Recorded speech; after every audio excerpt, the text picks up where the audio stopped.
வணக்கம் நண்பர்களே, welcome to JK notes. இந்த வீடியோவில் நான் பார்க்க போகிறது Vikram Sarabhai space centre technical assistant electronics 2019 question பேப்பரில் டிஜிட்டல் எலக்ட்ரானிக்ஸ் சப்ஜெக்டில் கேட்ட கொஸ்டின்ஸ்க்கான சொல்யூஷன்ஸ் பார்க்க போகிறோம். இந்த டிஜிட்டல் எலக்ட்ரானிக்ஸ் சப்ஜெக்டை பொறுத்த வரைக்கும் பார்த்தீங்கன்னா நம்மளுக்கு மொத்தம் 10 கொஸ்டின்ஸ் கேட்டிருந்தாங்க. ஒரு கொஸ்டினுக்கும் நம்மளுக்கு 4 மார்க்ன்றதுனால 40 மார்க்ஸ் இருந்தது. அடுத்தது டைப் ஆஃப் கொஸ்டின்ஸ் பார்த்துடலாம். டைப் ஆஃப் கொஸ்டின் பொறுத்த வரைக்கும் பார்த்தீங்கன்னா நியூமெரிக்கல் டைப் கொஸ்டின்ஸ், அதாவது ப்ராப்ளம் ரிலேட்டடான கொஸ்டின் பார்த்தீங்கன்னா 8 கொஸ்டின் கேட்டிருந்தாங்க. அதுக்கு 32 மார்க் இருந்தது. அதுக்கப்புறம் நான் numerical question, theory paste questions பார்த்தீங்கன்னா 2 கொஸ்டின் கேட்டிருந்தாங்க. அதுக்கான மார்க் பார்த்தீங்கன்னா 8 மார்க்ஸ் இருந்தது. அடுத்தது என்னென்ன டாபிக்ஸ்லாம் கேட்டிருந்தாங்க பார்ப்போம். ஃபுல் ஆர்டர் இருந்து கேட்டிருந்தாங்க. அதுக்கப்புறம் பூலியன் அல்ஜிப்ரால இருந்து கேட்டிருந்தாங்க. Logic gates, counters, TTL logic, memories, இந்த டாபிக்ஸ்ல இருந்தெல்லாம் நம்மளுக்கு கொஸ்டின்ஸ் கேட்டிருந்தாங்க. அடுத்தது கொஸ்டினுக்கான சொல்யூஷன்ஸ் பார்த்துலாம். First question, what is the sum and carry output C out of a full adder circuit having A and B as inputs and C in as carry input. சரிங்களா? இதுல பாத்தீங்கன்னா நம்மளுக்கு ஃபுல் ஆர்டர் பத்தி discuss பண்ணிருக்காங்க. A and B as inputs and C in as carry input சொல்லிருக்காங்க. சம்மோட எக்ஸ்பிரஷனும் கேரியோட expression கேட்டிருக்காங்க. சரிங்களா? So சம்மோட expression பாத்தீங்கன்னா இது கரெக்டா இருக்கு. சரிங்களா? B and D இருக்கலாம். கேரியோட எக்ஸ்பிரஷன் பாத்தீங்கன்னா இது தப்பு. சரிங்களா? ஸோ C out எக்ஸ்பிரஷன் பாத்தீங்கன்னா A dot B plus A XOR B into Cn, இதுதான் கரெக்ட். சரிங்களா? இந்த கொஸ்டினுக்கான கரெக்டான ஆப்ஷன் பாத்தீங்கன்னா ஆப்ஷன் டி. அடுத்த question, a logic circuit shown below is used to implement the boolean expression y. Which of the following combination values of j and k will result in y equal to ab? சரிங்களா? இந்த கொஸ்டின்ல பாத்தீங்கன்னா நம்மளுக்கு ஒரு logical diagram கொடுத்துருக்காங்க. இந்த logic சர்க்யூட்ல பாத்தீங்கன்னா நம்மளுக்கு அவுட்புட்டோட வேல்யூ வந்து a டாட் b இருக்கும்னு சொல்றாங்க. சரிங்களா? ஸோ எந்த வேல்யூவோட ஜே அண்ட் கேக்கு நம்மளுக்கு இந்த y ஈக்குவல் டு ஏபி வரும்னு கேட்டிருக்காங்க. இதை எப்படி கண்டுபிடிக்கலாம் பார்க்கலாம். ஃபர்ஸ்ட் பார்த்தீங்கன்னா ஆர் கேட் இருக்கு. இதில் J input and A input இருக்கு. ஸோ ஆர் கேட்டோட அவுட்புட் பார்த்தீங்கன்னா ஜே பிளஸ் ஏன்னு வந்துடும். அடுத்தது பார்த்தீங்கன்னா இந்த ஏ லைன் இங்கே போகுது, ஒரு இன்வெர்டருக்கே போகுது. இன்வெர்டரோட அவுட்புட்ல பார்த்தீங்கன்னா அது ஏ பார் ஆகிடும். அதே மாதிரி இந்த கே வந்து இங்கே வரும். இதில் பார்த்தீங்கன்னா நார் கேட் இருக்கு. ஸோ நார் கேட் சொல்லும்போது பார்த்தீங்கன்னா அது A bar plus K the whole bar வரும். சரிங்களா? A bar plus K bar the whole bar நம்ம சிம்பிளிஃபை பண்ணும்போது பார்த்தீங்கன்னா A bar the whole bar dot K பார்னு எழுதிக்கலாம். ஸோ ஒரு எக்ஸ்பிரஷன் மேலே 2 பார் இருந்ததுன்னா அதை நம்ம அன்காம்ப்ளிமெண்டடாக எழுதிக்கலாம். அதாவது ஏன்னு எழுதிக்கலாம், ஏ டாட் கே பார்னு வரும். ஸோ இந்த லைனில் வந்து ஏ டாட் கே பார்னு வரும். இந்த லைனில் பார்த்தீங்கன்னா ஜே பிளஸ் ஏன்னு வரும். சரிங்களா? இது ஒரு அண்டு கேட்ன்றதுனால output expression y equal to j plus a into k bar வரும். சரிங்களா? இதை மல்டிப்ளை பண்ணும்போது பார்த்தீங்கன்னா நம்மளுக்கு J A K bar plus A into A K bar. Again A into A பார்த்தீங்கன்னா நம்மளுக்கு ஏ தான் வரும். So J A K bar plus A into K bar வரும். சரிங்களா? இப்போ இந்த கொஸ்டினில் கொடுத்த லாஜிக்கல் சர்க்யூட்டை வச்சு நம்ம சிம்பிளி பண்ணும்போது நம்ம கிடைச்ச லாஜிக்கல் எக்ஸ்பிரஷன் பார்த்தீங்கன்னா y equal to J A K bar plus A K bar வந்துருக்கு. சரிங்களா? ஸோ இந்த எக்ஸ்பிரஷன் வந்து ஏபியா வர்றதுக்கு ஜேயோட வேல்யூ என்ன, அதுக்கப்புறம் கேயோட வேல்யூ என்னன்னு கேட்டிருக்காங்க. ஸோ இதுக்கான கரெக்டான ஆப்ஷன் பார்த்தீங்கன்னா ஆப்ஷன் ஏ ஆன J equal to 1 K equal to B bar. இந்த 2 வேல்யூ சப்ஸ்டிட் பண்ணும்போது பார்த்தீங்கன்னா நம்மளுக்கு ஜேக்கு பதிலாக 1 போடும்போது 1 இன்ட்டு ஏ, கேக்கு பதிலாக பி பார் போடும்போது ஆல்ரெடி கே பார்னு இருக்கு, அதனால இது பி வந்துடும், பிளஸ் ஏ கே பார், கேக்கு வந்து பி பார் இருக்கிறதுனால கே பார் வந்து பி ஆயிடும். ஸோ உங்களுக்கு வரக்கூடிய பார்த்தீங்கன்னா ஏபின்னு வரும். சரிங்களா? அதாவது இதுவும் எக்ஸ் இதுவும் எக்ஸ்னு அசியூம் பண்ணா எக்ஸ் பிளஸ் எக்ஸ் வந்து எக்ஸ் வரும் பூலியன் அல்ஜிப்ரா பொறுத்த வரைக்கும். அதனால ஒய்யோட வேல்யூ லாஜிக்கல் எக்ஸ்பிரஷனோட வேல்யூ ஏபி வரும். சரிங்களா? ஸோ இந்த கொஸ்டின் கரெக்டான ஆப்ஷன் ஏ ஆன J equal to 1 K equal to B bar. அடுத்த question, identify the gates G1 and G2 respectively in the figure given below to get y equal to ABC. இந்த கொஸ்டின்ல பார்த்தீங்கன்னா நம்மளுக்கு ஒரு figure கொடுத்துருக்காங்க. இதில் அவுட்புட்டோட வேல்யூ y equal to ABCயா வர்றதுக்கு இந்த G1 and G2 கேட் என்ன எக்ஸ்பிரஷனாக இருக்குன்னு கேட்டிருக்காங்க. சரிங்களா? சில இன்புட் பார்த்தீங்கன்னா A இருக்கு, இதோட அவுட்புட்ல வந்து A பார் வரும். அகைன் இங்கே B இன்புட் இருக்கு, இங்கே B பார் வரும். சரிங்களா? ஃபைனல் அவுட்புட் பார்த்தீங்கன்னா நம்மளுக்கு ஏபிசின்னு இருக்கு. சரிங்களா? ஸோ ஏபிசி நம்மளுக்கு ஃபைனல் அவுட்புட் எக்ஸ்பிரஷன் பார்த்தீங்கன்னா ஏபிசின்னு வரணும். கேட் 2ல பார்த்தீங்கன்னா நம்மளுக்கு ஆல்ரெடி ஒரு இன்புட் சி இருக்கு, அதனால இங்கே வர இன்புட் வந்து ஏபியா வந்தால் தான் நம்மளுக்கு லாஸ்ட்டாக ஒரு அண்டு கேட் இருந்ததுன்னா மல்டிப்ளை பண்ணும்போது நம்மளுக்கு y ஈக்குவல் டு ஏபிசின்னு வரும். சரிங்களா? ஸோ அப்போ இங்கே ஏபின்னு வர்றதுக்கு நம்ம G1ஓட வேல்யூ என்ன இருக்குன்னு பார்ப்போம். அப்போ இந்த இடத்துல ஏபின்னு வர்றதுக்கு நம்ம G1ல என்ன கேட் இருந்தால் கரெக்டாக இருக்குன்னு பார்ப்போம். ஸோ இதில் ஏ பார் பி பார் இருக்கு. அதனால ஒரு நார் கேட் அப்ளை பண்ணும்போது பார்த்தீங்கன்னா A bar plus B bar whole bar பார்த்தீங்கன்னா உங்களுக்கு கிடைக்கூடாது ஏபி வரும். சரிங்களா? இங்கே ஒரு நார் கேட் இருந்ததுன்னா நம்மளுக்கு இந்த ஏ பாரும் பி பார் அப்ளை பண்ணும்போது அவுட்புட்ல வந்து ஏபி வரும். அகைன் இந்த G2ல பார்த்தீங்கன்னா ஒரு அண்டு கேட் இருந்ததுன்னா ஏபி இன்ட்டு சி வந்து ஒய்யோட எக்ஸ்பிரஷன் பார்த்தீங்கன்னா நம்மளுக்கு ஏபிசின்னு வந்துடும். ஸோ G1ல வந்து நம்மளுக்கு ஒரு நார் கேட் இருக்கணும். கேட் 2 அது வந்து அண்டு கேட்டாக இருக்கணும். சரிங்களா? இந்த கொஸ்டின் கரெக்டான ஆப்ஷன் பார்த்தீங்கன்னா ஆப்ஷன் ஏ. அடுத்த question, for the circuit given below with the initial condition y2 y1 y0 equal to 0 0 1, what is the output after 3 clock cycles? So இந்த கொஸ்டின் பார்த்தீங்கன்னா ரொம்ப இம்பார்ட்டன்டான கொஸ்டின். இஸ்ரோ பாயிண்ட் ஆஃப் வியூவில் பார்த்தீங்கன்னா இது ரொம்ப இம்பார்ட்டன்டான question and repeated type question. So இதில் பார்த்தீங்கன்னா நம்மளுக்கு ஒரு சர்க்யூட் கொடுத்துருக்காங்க. இதில் இனிஷியல் கண்டிஷன் வந்து y2 y1 y0 0 0 1 சொல்லியிருக்காங்க. 3 கிளாக் சைக்கிள் அப்ளை பண்ணதுக்கப்புறம் நம்மளுக்கு அவுட்புட்டோட வேல்யூ என்ன இருக்குன்னு கேட்டுருக்காங்க. இது பார்த்தீங்கன்னா ஒரு ஷிஃப்ட் ரிஜிஸ்டர் தான். இதில் பார்த்தீங்கன்னா நம்மளுக்கு டி ஃபிளிப் ஃப்ளாப் வச்சு ஒரு ஷிஃப்ட் ரிஜிஸ்டர் பில்ட் பண்ணியிருக்காங்க. சரிங்களா? ஸோ இப்போ இனிஷியல் கண்டிஷனில் பார்த்தீங்கன்னா ஃபஸ்ட்டு நம்மளுக்கு y2 y1 y0 சரிங்களா? அது வந்து 0 0 1 இருக்கு. இந்த சீரியல் இன்புட் இந்த இதில் வர இன்புட் பார்த்தீங்கன்னா நம்மளுக்கு y1ஐயும் y0ஐயும் எக்ஸ்ஆர் பண்ணியிருக்கு. y1ஐயும் y0ஐயும் எக்ஸ்ஆர் பண்ணியிருக்கு. ஸோ இன்புட்டோட வேல்யூ பார்த்தீங்கன்னா நம்மளுக்கு y1ஐயும் y0ஐயும் எக்ஸ்ஆர் பண்ணி இன்புட்டோட வேல்யூ பார்த்தீங்கன்னா நம்மளுக்கு y1ஐயும் y0ஐயும் எக்ஸ்ஆர் பண்ணியிருக்கு. சரிங்களா? ஃபர்ஸ்ட் பார்த்தீங்கன்னா நம்மளுக்கு இனிஷியல் கண்டிஷன் 0 0 1 இருக்கு. ஃபர்ஸ்ட் கிளாக் சைக்கிள் அப்ளை பண்ணதுக்கப்புறமா பார்த்தீங்கன்னா நம்மளுக்கு இந்த 0வையும் 1ஐயும் எக்ஸ்ஆர் பண்ணும்போது நம்மளுக்கு 1 வரும். அந்த 1 பார்த்தீங்கன்னா நம்மளுக்கு சீரியலாக இன் ஆகிறதுனால y2ல இந்த 1 வரும். அதுக்கப்புறம் இந்த ரெண்டு வேல்யூ வந்து ஷிஃப்ட் ஆகும். சரிங்களா? ஸோ அப்போ இங்கே 0 0 வரும் ஃபர்ஸ்ட் கிளாக் பைல்ஸ் அப்ளை பண்ணும்போது. இது கிளாக் 1க்கு. சரிங்களா? அடுத்த கிளாக்கு பார்த்தீங்கன்னா இந்த ரெண்டு வேல்யூ எக்ஸ்ஆர் பண்ணும்போது நம்மளுக்கு வரக்கூடியது பார்த்தீங்கன்னா 0 வரும். அடுத்தது இந்த 1 0 வந்து ஷிஃப்ட் ரைட் ஆகிடும். அதாவது 1 0 வந்துடும். நெக்ஸ்ட் பார்த்தீங்கன்னா நம்மளுக்கு இந்த 1ஐயும் 0வையும் எக்ஸ்ஆர் பண்ணும்போது அகைன் 1 வரும். இந்த 0 1 ஷிஃப்ட் பண்ணும்போது நம்மளுக்கு 0 1 வரும். அதாவது 3 கிளாக் பல்ஸ் அப்ளை பண்ணதுக்கப்புறம் நம்மளுக்கு y2 y1 y0 வேல்யூ பார்த்தீங்கன்னா நம்மளுக்கு 1 0 1 வரும். சரிங்களா? கொடுத்துருக்குற ஆப்ஷனில் ஆப்ஷன் பி தான் இது கரெக்டான ஆப்ஷன். இந்த கொஸ்டின் நம்ம முக்கியமாக பார்க்க வேண்டியது பார்த்தீங்கன்னா நம்ம இந்த எக்ஸ்ஆர் ஆப்ரேஷன் y1ஐயும் y0 எடுத்து எக்ஸ்ஆர் பண்ணிட்டு நம்ம அதை வந்து டி இன்புட்டுக்கு அப்ளை பண்ணுறோம். இது வந்து பார்த்தீங்கன்னா சீரியல் இன் பேரலல் அவுட்புட் டைப். சரிங்களா? சீரியலாக இன் பண்ணுறோம், பேரலாக அவுட் பண்ணுறோம். இந்த ஷிஃப்ட் ரிஜிஸ்டர் டைப் வந்து சீரியல் இன் parallel out shift register. So இதில் ஒரு கிளாக் பல்ஸ் அப்ளை பண்ணும்போது பார்த்தீங்கன்னா நம்மளுக்கு இந்த எக்ஸ்ஆரோட வேல்யூ ஃபர்ஸ்ட் கேட்டுக்கு வந்து நம்மளுக்கு இன்புட்டாக போகும். அடுத்தது பார்த்தீங்கன்னா ஷிஃப்ட் ரைட் ஆகும்.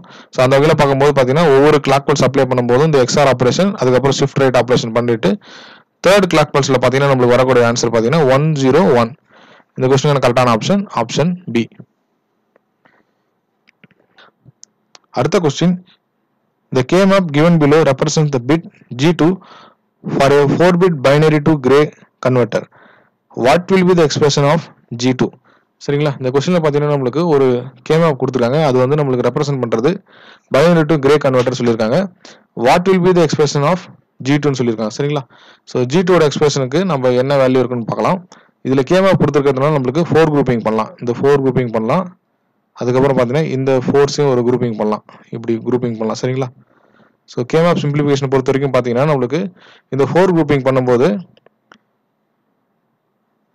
இந்த காலம்ல பார்த்தீங்கன்னா நம்மளுக்கு காமன் வேல்யூ பார்த்தீங்கன்னா இந்த B3 தான் காமன் வேல்யூ. சரிங்களா? B3ல தான் பார்த்தீங்கன்னா நம்மளுக்கு 1 இருக்கு. அதனால B3 அப்படியே வந்துடும். அடுத்தது இந்த ரெண்டு இடத்துல பார்த்தீங்கன்னா நம்மளுக்கு காமனாக இருக்கிறது B2 தான் 0 0 இருக்கு. ஸோ அதனால அந்த வேல்யூ எடுத்து எழுதும்போது B2 பார்னு எழுதிக்கணும். சரிங்களா? இந்த 4 குரூப்பிங் பண்ணும்போது இது மாதிரி தான் எழுதணும். அடுத்த செகண்ட் 4 குரூப் பார்த்தீங்கன்னா இந்த 4 குரூப் 4 ஒன்ஸ் இந்த குரூப்பிங் பண்ணும்போது ரோஸ்ல காமனாக இருக்கிறது பார்த்தீங்கன்னா 0 0 1 0 இருக்கு. இதில் காமனாக இருக்கிறது பார்த்தீங்கன்னா B3 term. So B3 term பார்த்தீங்கன்னா 0 இருக்கிறதுனால ப்ளஸ் B3 பார்னு எழுதிக்கணும். அதே மாதிரி இந்த ரோவில் பார்த்தீங்கன்னா காமனாக இருக்கிறது B2 டேர்ம். அதாவது B2ன்னு வந்துடும் சரிங்களா. இந்த ரோவில் காமனாக இருக்கிறது 1 இருக்கிறதுனால B2 அப்படியே வந்துடும். ஸோ இந்த எக்ஸ்பிரஷன் பார்த்தீங்கன்னா ஒரு எக்ஸ்ஆர் எக்ஸ்பிரஷன். இந்த எக்ஸ்பிரஷன் பார்த்தீங்கன்னா ஒரு XOR expression. So B3 XOR B2ன்னு எழுதிக்கலாம். அதாவது gray code bit of G2 equal to B3 XOR B2. So கொடுத்துருக்க ஆப்ஷன் நம்மளுக்கு ஆப்ஷன் சி தான் கரெக்டான option. Question: A staircase light is controlled by two switches, one at the top of the stairs and other at the bottom of the stairs, such that the light is on when and only when one of the switches is on and other switch is off. What will be the logical equation in SOP form? So இந்த கொஸ்டின்ல பார்த்தீங்கன்னா நமக்கு ஒரு staircase light பற்றி discuss பண்ணியிருக்காங்க. இதில் 2 சுவிட்ச் இருக்கு சரிங்களா. 2 சுவிட்ச் இருக்கு. ஒரு அவுட்புட் பார்த்தீங்கன்னா ஒரு லைட் அவுட்புட் சரிங்களா. ஸோ இதில் பார்த்தீங்கன்னா நம்மளுக்கு டாப் ஆஃப் த ஸ்டேர்ஸ் ஒன்று இருக்கு, அதுக்கப்புறம் பாட்டம் ஆஃப் த ஸ்டேர்ஸ் ஒன்று இருக்கு. அவுட்புட் வந்து ஒய் வந்து லைட்னு ரெப்ரசென்ட் பண்ணுறோம் சரிங்களா. இந்த கண்டிஷன் என்ன இருக்குன்னா the light is on when and only when இந்த லைட் க்ளோ ஆகிறதுக்கான கண்டிஷன் பார்த்தீங்கன்னா when and only when the one of the switch is on and other switch is off. அதாவது ஒரு சுவிட்ச் ஆன்ல இருக்கணும், அதர் சுவிட்ச் வந்து ஆஃப்ல இருக்கும்போது தான் அந்த லைட் ஆன் ஆகும்னு சொல்றாங்க. ஸோ அந்த வகையில் பார்க்கும்போது பார்த்தீங்கன்னா டாப் ஆஃப் த ஸ்டேர்ஸ் ஆன்ல இருக்கும்போது பாட்டம் ஆஃப் த ஸ்டேர்ஸ் ஆஃப்ல இருக்கும்போது லைட் வந்து க்ளோ ஆகும் சரிங்களா. அதே மாதிரி டாப் ஆஃப் த ஸ்டேர்ஸ் ஆஃப்ல இருக்கும்போதும் பாட்டம் ஆஃப் த ஸ்டேர் ஆன்ல இருக்கும்போதும் க்ளோ ஆகும். ஆல்டர்னேட் கண்டிஷன்ல மட்டும் தான் இது வந்து க்ளோ ஆகும். ரெண்டும் ஆன்ல இருந்தாலும் க்ளோ ஆகாது, ரெண்டும் ஆஃப்ல இருந்தாலும் க்ளோ ஆகாது சரிங்களா. ஸோ இதுதான் பார்த்தீங்கன்னா ஸ்டேர்கேஸ் லைட்டோட கான்செப்ட். இது does not glow, not glow சரிங்களா. இதே நம்ம ஒரு ட்ரூத் டேபிள் ஃபார்ம்ல ரெப்ரசென்ட் பண்ணா ஏ பி ஒய்னு ரெப்ரசென்ட் பண்றோம். ஆன் வந்து 1, ஆஃப் வந்து 0 ரெப்ரசென்ட் பண்ணா 1 0 0 1 1 1 0 0 சரிங்களா. 1 0க்கு வந்து நம்மளுக்கு அவுட்புட் க்ளோ ஆகுதுன்றதால அவுட்புட்டோட வேல்யூ 1 ரெப்ரசென்ட் பண்றோம். அதே மாதிரி 0 1க்கும் க்ளோ ஆகுது, 1 1க்கு க்ளோ ஆகாது, அதனால 0 ரெப்ரசென்ட் பண்றோம். 0 0க்கும் க்ளோ ஆகாது, அதனால 0 ரெப்ரசென்ட் பண்றோம். ஸோ இந்த ட்ரூத் டேபிள் பார்த்தீங்கன்னா நம்மளுக்கு ஒரு எக்ஸ்ஆர் கேட்டை ரெப்ரசென்ட் பண்ணுது. இந்த ட்ரூத் டேபிள் பார்த்தீங்கன்னா நம்மளுக்கு ஒரு எக்ஸ்ஆர் கேட்டை ரெப்ரசென்ட் பண்ணுது. இதோட எக்ஸ்பிரஷன் பார்த்தீங்கன்னா y equal to A XOR பின்னு ரெப்ரசென்ட் பண்ணுவாங்க. அப்படி இல்லைன்னா லாஜிக்கல் எக்ஸ்பிரஷன் ரெப்ரசென்ட் பண்ணும்போது A B bar plus A bar பின்னு ரெப்ரசென்ட் பண்ணுவாங்க சரிங்களா. கொடுத்துருக்கிற ஆப்ஷன்ல நம்மளுக்கு இந்த எக்ஸ்பிரஷனுக்கு மேட்ச் ஆகுது பார்த்தீங்கன்னா ஆப்ஷன் சி ஆன A bar B plus A B bar. இந்த கொஸ்டினுக்கான கரெக்டான ஆப்ஷன் ஆப்ஷன் சி. அடுத்த question: what can be maximum clock frequency of a 10-bit ripple counter which will not cause a count to skip considering 10 nanosecond propagation delay for each of the edge triggered flip flops. So இந்த கொஸ்டினில் பார்த்தீங்கன்னா நம்மளுக்கு ஒரு 10-bit ripple counter பற்றி சொல்லியிருக்காங்க. Each flip ஃப்ளாப்போட propagation delay பார்த்தீங்கன்னா 10 nanosecond சொல்லியிருக்காங்க. So ஒரு கவுண்டர் நம்மளுக்கு மிஸ் ஆகாமல் இருக்கிறதுக்கு மேக்ஸிமம் கிளாக் ஃப்ரீக்வன்சி என்னன்னு கேட்டிருக்காங்க சரிங்களா. ஸோ இந்த மாதிரி ப்ராப்ளம் பார்த்தீங்கன்னா நம்மளுக்கு அடிக்கடி எக்ஸாம்ஸில் கேட்கக்கூடிய கொஸ்டின் சரிங்களா. இதில் பார்த்தீங்கன்னா மேக்ஸிமம் கிளாக் ஃப்ரீக்வன்சி இதுக்கான ஃபார்முலா வந்து சிம்பிள் தான். மேக்ஸிமம் கிளாக் ஃப்ரீக்வன்சி அது பார்த்தீங்கன்னா 1/n into TPD. So n பார்த்தீங்கன்னா நம்பர் ஆஃப் ஃபிளிப் ஃப்ளாப்ஸ், இந்த TPDன்னு பார்த்தீங்கன்னா இந்த propagation delay.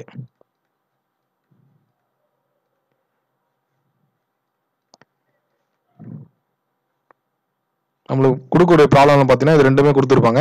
So number of flip flop பொறுத்த வரைக்கும் பார்த்தீங்கன்னா 10-bit ரிப்பிள் கவுண்டர்ன்றதுனால நம்மளுக்கு 10 ஃபிளிப் ஃப்ளாப்ஸ் இருக்கும் இதில் சரிங்களா.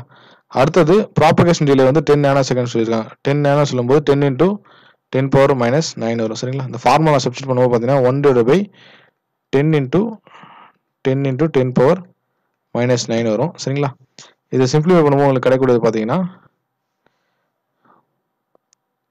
1/10 power minus 7 வரும்.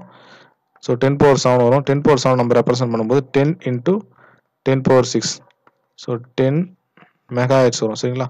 ஸோ மேக்ஸிமம் கிளாக் ஃப்ரீக்வன்சி பார்த்தீங்கன்னா நம்மளுக்கு அட்லீஸ்ட் 10 மெகாஹெர்ட்ஸாக இருக்கும்போது பார்த்தீங்கன்னா நம்மளுக்கு கவுண்ட் எதுவுமே ஸ்கிப் ஆகாது சரிங்களா. இந்த ப்ராபகேஷன் டிலே இருக்கிறதுனால நம்மளுக்கு இந்த கிளாக் ஃப்ரீக்வன்சியில் ஒரு கன்ஸ்ட்ரெயின்ட் இருக்கும். ஸோ அந்த கன்ஸ்ட்ரெயினை எப்பயுமே நம்மளுக்கு கால்குலேட் பண்ண சொல்லி ப்ராப்ளம் கேட்டிருப்பாங்க. அதில் நம்பர் ஆஃப் ஃபிளிப் ஃப்ளாப்ஸும் ப்ராபகேஷன் டிலே கொடுத்துருப்பாங்க. இந்த ப்ராப்ளம் பொறுத்த வரைக்கும் பார்த்தீங்கன்னா நம்பர் ஆஃப் ஃபிளிப் ஃப்ளாப்ஸ் வந்து நம்மளுக்கு 10 இருக்கு, ப்ராபகேஷன் டிலே 10 nanosecond இருக்கு. இதை நம்ம சப்ஸ்டிட் பண்ணும்போது நம்மளுக்கு மேக்ஸிமம் கிளாக் ஃப்ரீக்வன்சி வந்தது பார்த்தீங்கன்னா 10 மெகாஹெர்ட்ஸ். சரிங்களா? இதுக்கான கரெக்டான ஆப்ஷன் இந்த கொஸ்டினுக்கான கரெக்டான ஆப்ஷன் பார்த்தீங்கன்னா ஆப்ஷன் ஏவான 10 megahertz. Calculate the fan out of a TTL circuit with following specification. இந்த கொஸ்டினில் பார்த்தீங்கன்னா நம்மளுக்கு fan out of TTL circuit calculate பண்ணி சொல்லியிருக்காங்க. ஸ்பெசிஃபிகேஷன்லாம் கொஞ்சம் கொடுத்துருக்காங்க. சரிங்களா? IOL maximum equal to 32 milli ampere. அதாவது பார்த்தீங்கன்னா அவுட்புட் கரண்ட் லோவாக இருக்கும்போது பார்த்தீங்கன்னா நம்மளுக்கு லாஜிக் லோவாக இருக்கும்போது அவுட்புட் கரண்ட் எவ்வளோ எடுத்துருன்னு கேட்டிருக்காங்க. 32 மில்லி ஆம்பியர் சொல்லியிருக்காங்க. அதே மாதிரி பார்த்தீங்கன்னா IL maximum equal to 1.6 milli ampere சொல்லியிருக்காங்க. அதாவது பார்த்தீங்கன்னா இன்புட்டோட வேல்யூ லோவாக இருக்கும்போது பார்த்தீங்கன்னா நம்மளுக்கு கரண்ட்டோட வேல்யூ பார்த்தீங்கன்னா 1.6 மில்லி ஆம்பியர் சொல்லியிருக்காங்க. அதேமாதிரி IOH மேக்ஸிமம் சொல்லியிருக்காங்க. IOH மேக்ஸிமம் சொல்லும்போது பார்த்தீங்கன்னா அவுட்புட் வேல்யூ ஹையாக இருக்கும்போது நம்மளுக்கு இந்த சர்க்யூட்லேருந்து ட்ரா பண்ணுற கரண்ட் பார்த்தீங்கன்னா 400 மைக்ரோ ஆம்பியர். அதே மாதிரி பார்த்தீங்கன்னா மைக்ரோ ஆம்பியர் சொல்லியிருக்காங்க. ஸோ IISன்னு சொல்லும்போது பார்த்தீங்கன்னா நம்மளுக்கு இன்புட் வேல்யூ ஹையாக இருக்கும்போது ட்ரா பண்ணுற கரண்ட் வந்து நம்மளுக்கு கொடுத்துருக்காங்க. சரிங்களா? இப்போ ஃபேன் அவுட் கண்டுபிடிக்கிறதான ஃபார்முலா பார்த்தீங்கன்னா fan out is lesser than or equal to modulus of IOH divided by I1H. So IOH value பார்த்தீங்கன்னா நம்மளுக்கு மேக்ஸிமம் வேல்யூ 400 மைக்ரோ ஆம்பியர் இருக்குது. ஸோ 10⁻⁻6 வரும். I1H மேக்ஸிமம் பார்த்தீங்கன்னா நம்மளுக்கு 10 மைக்ரோ ஆம்பியர் வரும். இது டிவைட் பண்ணும்போது உங்களுக்கு கிடைக்கக்கூடியது பார்த்தீங்கன்னா 40 வரும். சரிங்களா? இது வந்து பார்த்தீங்கன்னா high logic fan out for high logic. அதே மாதிரி fan out for low logic கண்டுபிடிக்கலாம். Fan out for low logic பார்த்தீங்கன்னா நம்மளுக்கு IOL டிவைட் பை IL. இதோட வேல்யூ பார்த்தீங்கன்னா நம்மளுக்கு IOL வேல்யூ வந்து நம்மளுக்கு 32 மில்லி ஆம்பியர் சொல்லியிருக்காங்க. I1L பார்த்தீங்கன்னா நம்மளுக்கு 1.6 இன்ட்டு 10⁻³ வருது. சரிங்களா? இது உங்களுக்கு டிவைட் பண்ணும்போது கிடைக்கக்கூடிய பார்த்தீங்கன்னா 20 வரும். அதாவது ஃபேன் அவுட் ஃபார் லோ வேல்யூக்கு பார்த்தீங்கன்னா fan out for low logic பார்த்தீங்கன்னா நம்மளுக்கு 20 வரும். அதே மாதிரி fan out for high logic பார்த்தீங்கன்னா 40 வரும். சரிங்களா? So overall fan out for DDL logic consider பண்ணும்போது பார்த்தீங்கன்னா நம்ம இந்த ரெண்டு வேல்யூக்கும் வந்து மினிமம் வேல்யூ எடுக்கணும். அதாவது high logic and low logic minimum value எடுக்கணும். அந்த வகையில் பார்க்கும்போது 40 அண்ட் 20ல் மினிமம் வேல்யூ பார்த்தீங்கன்னா 20 தான் வரும். ஸோ இந்த சர்க்யூட்டோட fan out of a TTL circuit பார்த்தீங்கன்னா 20 வரும். இந்த கொஸ்டின் கரெக்டான ஆப்ஷன் பார்த்தீங்கன்னா ஆப்ஷன் பி. அடுத்த question, identify the gate realized by the MOSFET circuit shown below. இந்த மாஸ்ஃபெட் சர்க்யூட் வச்சு நம்மளுக்கு லாஜிக்கல் எக்ஸ்பிரஷனை ஃபைண்ட் அவுட் பண்ண சொல்லி ப்ராப்ளம் கேட்பாங்க. இது பார்த்தீங்கன்னா காம்படிட்டிவ் எக்ஸாம் பொறுத்த வரைக்கும் ரொம்ப இம்பார்ட்டன்டான டாபிக். இந்த லாஜிக்கல் எக்ஸ்பிரஷன் கண்டுபிடிக்கும் போது பார்த்தீங்கன்னா சர்க்யூட் பார்த்தோன்னா நம்ம கெஸ் பண்ணக்கூடாது. சரிங்களா? இதுக்கு ஒரு பேசிக் கான்செப்ட் இருக்குது. அந்த பேசிக் கான்செப்ட் அண்டர்ஸ்டாண்ட் பண்ணிட்டீங்கன்னா எந்த ஒரு காம்ப்ளெக்ஸ் சர்க்யூட் கொடுத்தாலும் நம்ம லாஜிக்கல் எக்ஸ்பிரஷன் ஃபைண்ட் அவுட் பண்ண முடியும். ஸோ அது எப்படின்னு பார்க்கலாம். இந்த லாஜிக்கல் சர்க்யூட்டை பொறுத்த வரைக்கும் பார்த்தீங்கன்னா நம்மளுக்கு 2 இன்புட் இருக்குது. AB இன்புட் இருக்குது. அவுட்புட் வந்து அவுட்னு ரெப்ரசென்ட் பண்ணியிருக்காங்க. சரிங்களா? ஸோ 2 இன்புட் இருக்கிறதுனால 4 காம்பினேஷன் வரும். 00, 01, 10, 11. ஸோ இந்த 4 காம்பினேஷன் வரும். இந்த 4 காம்பினேஷனுக்கு நம்மளுக்கு அவுட்புட் வேல்யூ என்னவா இருக்குன்னு பார்க்கலாம். இதில் பேசிக் கான்செப்ட் பார்த்தீங்கன்னா இந்த கேட்டில் வந்து பபுள் இருக்கிறது வந்து NMOS. கேட்டில் பபுள் இருக்கிறது NMOS. கேட்டில் பபுள் இல்லாது பார்த்தீங்கன்னா PMOS. சரிங்களா? ஸோ NMOS பார்த்தீங்கன்னா நம்மளுக்கு பபுள் இருக்கிறது கேட்டில் வந்து நம்மளுக்கு 0 இன்புட் கொடுக்கும்போது கண்டக்ட் ஆகும். பபுள் இல்லாதது பார்த்தீங்கன்னா கேட்டில் வந்து 1 வேல்யூ லாஜிக்கல் வேல்யூ 1 கொடுக்கும்போது கண்டக்ட் ஆகும். சரிங்களா? இதுதான் நம்மளுக்கு பேசிக் கான்செப்ட். சரிங்களா? ஸோ ஃபஸ்ட்டு ஏயோட வேல்யூ 0 இருக்கிறதுனால இந்த மாஸ்ஃபெட் கண்டக்ட் ஆகும். அதனால் வந்து அதை ஷார்ட்டாக ரெப்ரசென்ட் பண்ணிக்கலாம். அதே மாதிரி பிலையும் 0 இருக்கிறதுனால இந்த NMOS வந்து கண்டக்ட் பண்ணும். ஸோ அப்போ அகைன் வந்து இந்த VDD வந்து ஷார்ட் ஆகிட்டு அவுட்புட்டோட கனெக்ட் ஆகிடும். சரிங்களா? பாட்டமில் இருக்கிற போர்ஷனில் இருக்கிற ஏயோட வேல்யூ 0 இருக்கும்போது இந்த மாஸ்ஃபெட் வந்து கண்டக்ட் ஆகாது. ஸோ அதனால் பார்த்தீங்கன்னா அது வந்து ஓப்பன் சர்க்யூட் ஆகிடும். அடுத்தது அகைன் பியோட வேல்யூ இங்கே 0 இருக்கும்போது இந்த மாஸ்ஃபெட்டும் பார்த்தீங்கன்னா நம்மளுக்கு ஓப்பனில் இருக்கும். ஸோ அதனால் பார்த்தீங்கன்னா நம்மளுக்கு அவுட்புட்டோட எக்ஸ்பிரஷன் பார்த்தீங்கன்னா VDDயோட கனெக்ட் ஆகிருக்கும். VDD வந்து நம்ம லாஜிக்கல் எக்ஸ்பிரஷன் 1 ரெப்ரசென்ட் பண்ணோன்னா இந்த 00 காம்பினேஷனுக்கு வந்து அவுட்புட் வேல்யூ வந்து 1 வரும். சரிங்களா? அடுத்த வேல்யூஸ் பார்த்தீங்கன்னா A = 0 அண்ட் B = 1. இந்த ரெண்டு வேல்யூக்கும் பார்க்கும்போது நம்மளுக்கு சர்க்யூட் எப்படி மாறுதுன்னு பார்ப்போம். ஃபஸ்ட்டு A = 0 இருக்கிறதுனால இந்த கேட் வந்து கண்டக்ட் பண்ணும். ஸோ கண்டக்ட் பண்ணுறதுனால நம்மளுக்கு VDDயோட கனெக்ட் ஆகும். பட் B = 1ன்றதுனால இந்த மாஸ்ஃபெட் வந்து கண்டக்ட் ஆகாது. அதனால் VDD வந்து இந்த இடத்துல வந்து நம்மளுக்கு ஓப்பனாகவே நிற்கும்.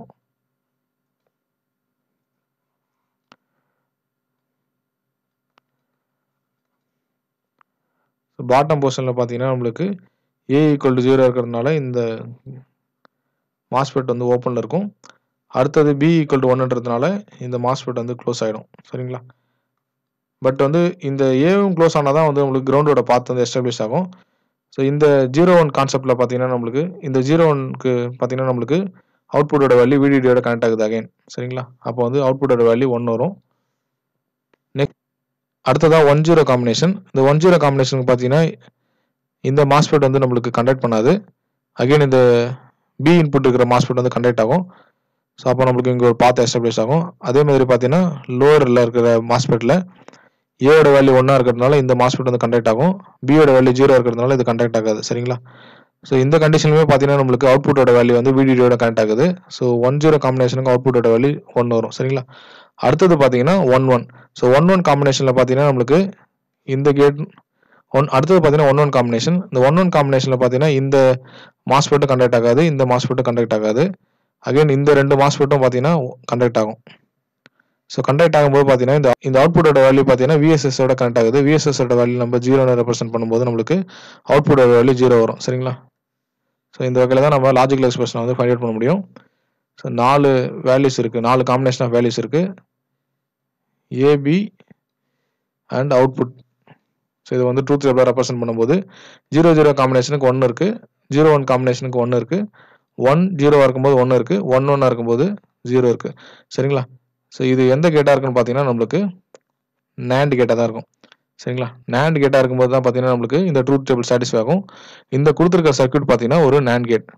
ஸோ இந்த ஒரு பேசிக் கான்செப்டை அண்டர்ஸ்டாண்ட் பண்ணிட்டீங்கன்னா எந்த ஒரு காம்ப்ளெக்ஸ் ப்ராப்ளமாக இருந்தாலும் நம்ம ஒரு சில காம்பினேஷன் மட்டும் நம்ம அப்ளை பண்ணால் கூட நம்மளுக்கு ஆன்சர் வந்து கண்டுபிடிக்கிற மாதிரி வரும். இந்த கொஸ்டினுக்கான கரெக்டான ஆப்ஷன் பார்த்தீங்கன்னா ஆப்ஷன் பி.